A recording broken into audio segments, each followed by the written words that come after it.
Today, I just want to kind of start with a very basic principles of what is inbound marketing.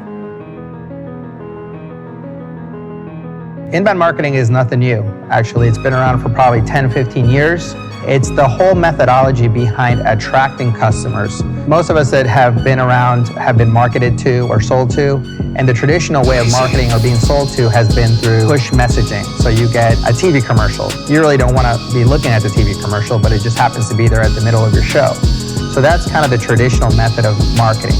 Inbound marketing is different in that its methodology is all about being a magnet. You're trying to attract a person who's interested in your product or service, but you're doing it by giving them helpful content throughout their journey. So inbound marketing, again, is not interruptive marketing or messaging like traditional radio, TV. Inbound marketing is the opposite. You're trying to provide the content that is valuable for that potential customer of your product or service at a time when they're looking for it. So a good example of that is, if you're searching for, let's say, a dentist in your neighborhood, you put it in the search, it pops up, and some of the better websites are going to come up organically, and they may offer an e-guide on what are the 5 best ways to select your next dentist. That's an example of content and inbound marketing. It's not a message that's being pushed at you, it's something you were seeking. So there's 5 pillars for inbound marketing. They are: 1, you're creating content that's valuable for your customers.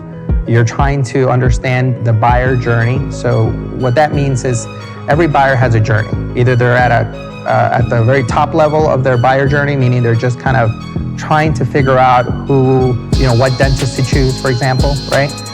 So they're doing a Google search. That's the awareness stage. So you got a top of the funnel called TOFU. It sounds like the food, tofu, but it stands for top of the funnel. Then you got middle of the funnel called MOFU, M-O-F-U. When they're at the middle of the funnel, that means that they're in consideration stage. Simply put, consideration stage is where now literally you're considering choosing XYZ dentist over another dentist. Why is this important for a company that's looking at inbound marketing? Well, here in the middle of the funnel is when you should have content that really resonates with your potential customer during their journey. You want to be able to show off in a way that you're an expert in dentistry and orthodontist or what have you, right?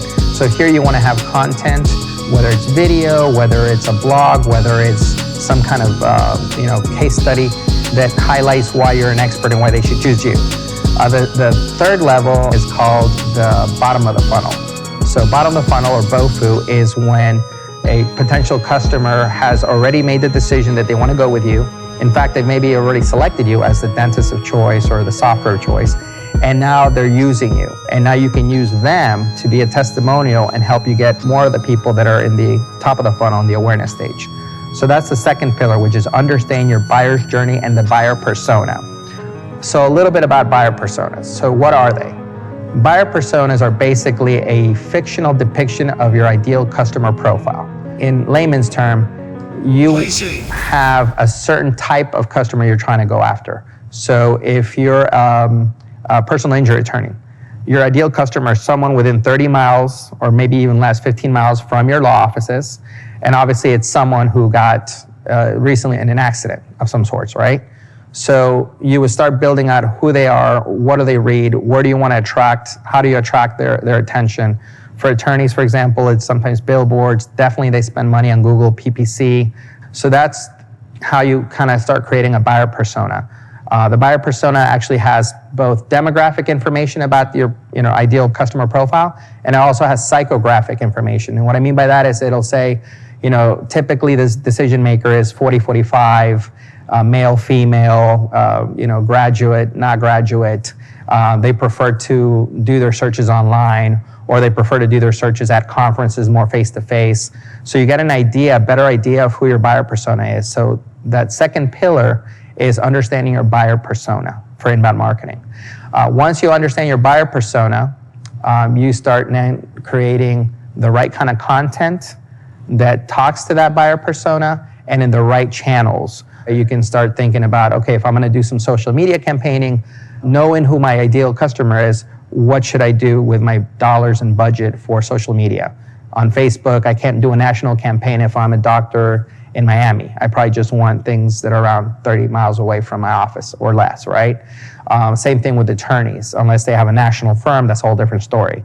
The third pillar, like I mentioned, is literally creating the right amount of content, go through the right channels, whether it's social media, whether it's on your website, creating certain blogs, and also it's optimizing your campaigns. And what I mean by that is that you typically need to do some testing. In marketing, we call it A/B testing. So you may send out an email that has one different subject line, the second one has a different subject line, different photo, one doesn't even have a photo or text, it might just be video. You're testing and optimizing. So when you're at the third pillar of inbound marketing, which is creating content, you're also looking to optimize content and campaigns. The fourth pillar is maximizing customer value. So simply put, every business out there wants to maximize the value of their customer.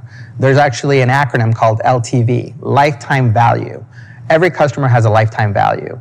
If you're a dentist, as the example that I was given before, you want to have that family that comes into your dentistry probably for 5, 6, 7 years. If they have younger children, you're not only going to have the parents, but you'll probably have their children if you do a good job, right? So as long as you're providing the right kind of content to get these clients in the door, and then you're feeding them that same kind of content that educates them along their journey, you're able to maximize that lifetime value of the customer.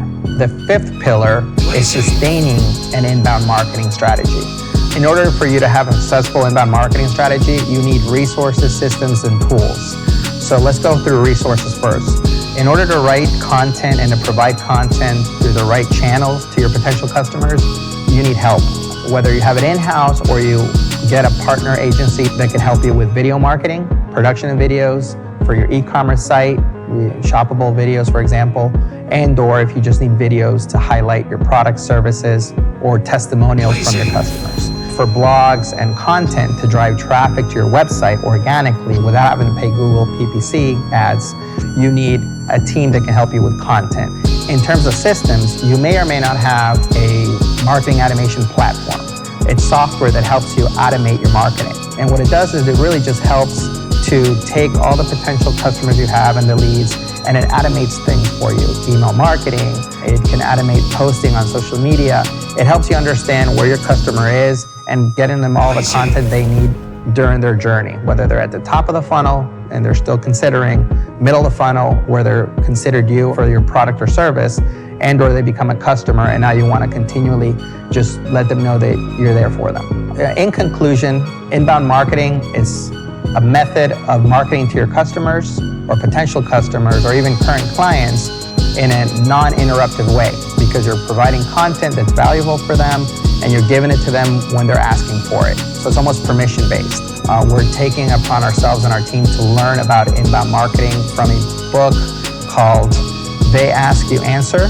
The author is Marcus Sheridan, and Marcus Sheridan has a real-life story, and actually a success story, about using inbound marketing to save his business right after the 2008 recession, where his pool and spa business was basically going under. If you haven't read it, or if you want to learn more about how inbound marketing helped his company and kind of his journey, it'll give you some insight into what we're here trying to do for our clients in terms of inbound marketing. Thanks for watching. Hope you enjoyed the content. If you like what you saw and you want to get more, please comment below. Give us an idea of what you'd like to learn more about, and follow us on social media and subscribe to our channel. See you next time.